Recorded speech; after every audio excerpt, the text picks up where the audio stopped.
Hi ಎಲ್ಲರೂ ಹೇಗಿದ್ದೀರಿ? ಇವತ್ತು ನೀವು ನೋಡ್ತಾ ಇರ್ಬೋದು ರೆಸಿಪಿ ಎಷ್ಟು ಕ್ರೀಮಿಯಾಗಿ ಹಾಗೆ ಯಮ್ಮಿಯಾಗಿ ಬಂದಿದೆ ಅಂಥೇಳಿ. ಹಾಗೆ ಪ್ಲೇಟಿಗೆ ಹಾಕೊಳ್ಳುವಾಗಲೂ ನಿಮ್ಗೆ ಅನ್ಸ್ಬೋದು ಇದು ಪೂರಿ ಚಪಾತಿ ರೈಸ್ ಎಲ್ಲದಕ್ಕೂ ಕೂಡ ಹೊಂದ್ಕೊಂಡು ಹೋಗುವಂಥ ರೆಸಿಪಿ ಅಂಥೇಳಿ. ಈ ಥರ ರೆಸಿಪಿಯನ್ನು ನೀವು ಮಾಡ್ಕೊಳ್ಳಿ ಒಮ್ಮೆ ಆದರೂ. ಹಾಗೆ ಇದಕ್ಕೆ ಬೇಕಾದಂತಹ ಒಂದು ಇಂಗ್ರೀಡಿಯೆಂಟ್ಸ್ ಏನಂತ ಹೇಳ್ಕೊಂಡು ನಾವು ನೋಡ್ತಾ ಹೋಗೋಣ ಮುಂದೆ. ಮೊದಲಿಗೆ ನಾನು ಏನು ಮಾಡಿದ್ದೇನೆ ಅಂತ ಹೇಳಿದ್ರೆ ಬದನೆಕಾಯಿನ ತಗೊಂಡಿದ್ದೇನೆ. ಈ ಬದನೆಕಾಯಿ ಈ ಸೀಸನಲ್ಲೆಲ್ಲ ತುಂಬಾ ಸಿಗುತ್ತೆ. ಹಾಗೆ ನೀವು ಮಾರ್ಕೆಟಲ್ಲಿ ಈ ಥರ ಬದನೆಕಾಯಿಯನ್ನು ನೋಡಿರ್ತೀರ.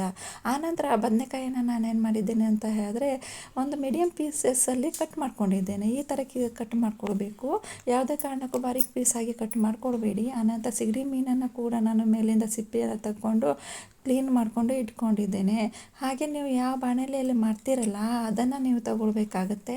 ಅದರ ಮೇಲೆ ನಾನು ಏನು ಮಾಡ್ತಾ ಇದ್ದೇನೆ ಅಂತ ಹೇಳಿದ್ರೆ ಬದನೆಕಾಯಿಯನ್ನು ಹಾಕೊಳ್ತಾ ಇದ್ದೀನಿ, ನೋಡ್ತಾ ಇದ್ರಲ್ವಾ. ಹಾಗೆ ಅದಕ್ಕೆ ಎಷ್ಟು ಬೇಕೋ ಟೊಮೆಟೊನ ಆ್ಯಡ್ ಮಾಡ್ತಾ ಇದ್ದೀನಿ. ನಿಮ್ಮ ಕ್ವಾಂಟಿಟಿ ನೋಡಿಕೊಂಡು ನೀವು ಹಾಕೊಳ್ಳಿ. ಆನಂತರ ಅದಕ್ಕೆ ಅರಿಶಿನ ಪುಡಿ ಹಾಕ್ಕೊಳ್ತಾ ಇದ್ದೇನೆ. ಹಾಗೆ ಅದಕ್ಕೆ ಬೇಕಾದಷ್ಟು ನೀರನ್ನು ಹಾಕ್ಕೊಂಡು ಏನು ಮಾಡ್ತಾ ಇದ್ದೇನೆ ಅಂತ ಹೇಳಿದ್ರೆ ಮುಚ್ಕೊಂಡು ಒಂದು 10 ನಿಮಿಷಗಳ ಕಾಲ ಬೇಯಿಸ್ಕೊಳ್ತಾ ಇದ್ದೇನೆ. ಆನಂತರ ಅದಕ್ಕೆ ಮಸಾಲೆ ಸಲುವಾಗಿ ನಾನು ಪ್ಯಾನ್ ಮೇಲೆ ಎಣ್ಣೆಯನ್ನು ಹಾಕಿದ್ದೇನೆ. ನಂತರ ಈರುಳ್ಳಿಯನ್ನು ಅದಕ್ಕೆ ಸೇರಿಸ್ಕೊಳ್ತಾ ಇದ್ದೇನೆ. ಹಾಗೆ ಒಂದು 4 ಸಣ್ಣ ಪೀಸ್ ಶುಂಠಿಯನ್ನು ಹಾಕ್ಕೊಳ್ತಾ ಇದ್ದೇನೆ. 5-6 ಗಾರ್ಲಿಕ್ ಕೂಡ ಅದಕ್ಕೆ ಸೇರಿಸ್ಕೊಳ್ತಾ ಇದ್ದೇನೆ. ಹಾಗೆ ಇದನ್ನು ನಾನು ಚೆನ್ನಾಗಿ ಫ್ರೈ ಮಾಡ್ತಾ ಇದ್ದೇನೆ. ಅಂದರೆ ಡೀಪಾಗಿ ಫ್ರೈ ಮಾಡುವಂಥ ಅವಶ್ಯಕತೆ ಇಲ್ಲ, ಮೀಡಿಯಮ್ ಫ್ರೈ ಮಾಡಿದ್ರೆ ಸಾಕಾಗುತ್ತೆ. ಇಲ್ಲಿ ನಾನು ತೋರಿಸ್ತಾ ಇದ್ದೀನಲ್ವ, ಈ ಥರ ಫ್ರೈ ಮಾಡ್ಕೊಳ್ಬೇಕು. ಆನಂತರ ನಾನು ಒಂದು ಮಿಕ್ಸರ್ ಜಾರನ್ನು ತಗೊಂಡಿದ್ದೇನೆ. ಅದರ ಮೇಲೆ ನಾನು ಕಾಯಿ ತುರಿಯನ್ನು ಹಾಕ್ಕೊಳ್ತಾ ಇದ್ದೇನೆ, ಹಸಿಯಾಗಿ ಹಾಕ್ಕೊಳ್ಬೇಕು. ಆನಂತರ ಅದಕ್ಕೆ ಏನು ಮಾಡ್ತಾ ಇದ್ದೇನೆ ಅಂತ ಅದಕ್ಕೆ ಬೇಕಾದಂಥ ಕೊತ್ತಂಬರಿ ಬೀಜನ ನಾನು ಹಾಕ್ಕೊಳ್ತಾ ಇದ್ದೇನೆ. ಹಾಗೆ ಒಂದು ಸ್ವಲ್ಪ ಕಾಳು ಮೆಣಸನ್ನು ನಾನು ಇದಕ್ಕೆ ಹಾಕ್ಕೊಳ್ತಾ ಇದ್ದೇನೆ. ನಿಮ್ಮ ಕ್ವಾಂಟಿಟಿಗೆ ಎಷ್ಟು ಬೇಕೋ ಅಷ್ಟನ್ನು ನೀವು ಹಾಕ್ಕೊಳ್ಬೋದು. ಹಾಗೆ ಹಳದಿ ಪೌಡ್ರನ್ನ ಹಾಕ್ಕೊಳ್ತಾ ಇದ್ದೇನೆ. ಮೋಸ್ಟ್ ಇಂಪಾರ್ಟೆಂಟ್ ಅಂತ ಹೇಳಿದ್ರೆ ಇದಕ್ಕೆ ಸೊಂಪು, ಅದನ್ನು ನೀವು ಹಾಕ್ಕೊಳ್ಳೇಬೇಕು, ಯಾವುದೇ ಕಾರಣಕ್ಕೂ ಮಿಸ್ ಮಾಡ್ಕೊಳ್ಬೇಡಿ.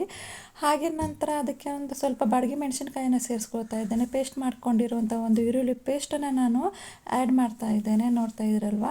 ಹಾಗೆ ಇದಕ್ಕೆ ಎಷ್ಟು ಬೇಕು ಅಷ್ಟನ್ನು ನೀರನ್ನು ಹಾಕ್ಕೊಂಡು ನುಣ್ಣಗೆ ರುಬ್ಕೊಳ್ಬೇಕು, ಚೆನ್ನಾಗಿ ರುಬ್ಕೊಳ್ಬೇಕಾಗತ್ತೆ. ಈ ಥರ ನೋಡಿ, ಈ ಕಲರ್ ಬಂದರೆ ಸಾಕಾಗುತ್ತೆ.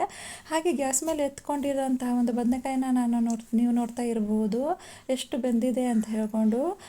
ಹಾಫ್ ಬೆಂದರೆ ಸಾಕು, ಫುಲ್ ಬೇಯುವಂಥ ಅವಶ್ಯಕತೆ ಇಲ್ಲ. ಅದಕ್ಕೆ ನಾನು ಏನು ಮಾಡ್ತಾ ಇದ್ದೇನೆ, ಸಿಗಡಿ ಮೀನನ್ನು ಇದಕ್ಕೆ ಆ್ಯಡ್ ಮಾಡ್ಕೊಳ್ತಾ ಇದ್ದೇನೆ. ಹಾಗೆ ಆ್ಯಡ್ ಮಾಡ್ಕೊಂಡು ನಂತರ ಒಂದು 5 ನಿಮಿಷಗಳ ಕಾಲ ಮುಚ್ಕೊಂಡು ಬೇಯಿಸ್ಕೊಳ್ಳಿ. ಹಾಗೆ ನೋಡ್ಬೋದು ನಂತರ ಹೇಗಾಗಿದೆ ಅಂತ ಹೇಳ್ಕೊಂಡು. ಈ ಥರ ಆಗಿದೆ, ಎಲ್ಲನೂ ಬೆಂದಿದೆ ಅಲ್ವಾ. ಇಂಥ ಟೈಮಲ್ಲಿ ನಾನು ಗ್ರೈಂಡ್ ಮಾಡ್ಕೊಂಡಿರುವಂತಹ ಒಂದು ಮಸಾಲಾನ ಇದಕ್ಕೆ ಸೇರಿಸ್ಕೊಳ್ತಾ ಇದ್ದೀನಿ.